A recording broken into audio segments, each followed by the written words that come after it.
का हो मर्दवा खेसारी ई कुल का करताड़ा। देखो तानी कि बहुत तू मतलब छटपटात बड़ा। हाँ, ऐसे छटपटेवा तो बहुत खराब होई हो खेसारी मर्दवा। काहे ऐसे कुल करता मर्दवा। माने तू छटपटाइल ना छोड़बा। माने जे मनते तू गा देता गाना। हाँ, भोजपुरी में ही कुल चली। गांजरी गाना गावा, कम गावा, अच्छा गावा तो समझ में भी आई लोगन के। लेकिन तू तो कुल ये सब कुल गावता का गावता पते न चलेला। मतलब तू मर्दवा एकदम साफ खतने वाला का हो मर्दवा। ये कुल मत ऐसे करा, समझ ला। अरे ये पवन भैया हम का कहीं नीरवा के हम तो जब गावत तानी तो माने कुछ न कुछ सब लोग विरोधे करत है भैया।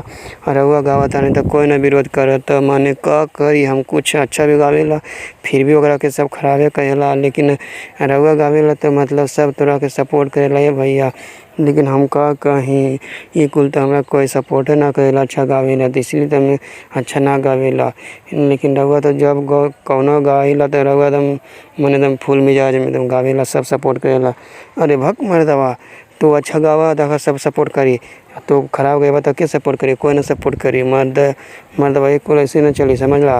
अच्छा कुल गावा और फिर अच्छा रहा, समझ ला। ये कुल मन का कुल करता रहे मर्दवा, समझ ला।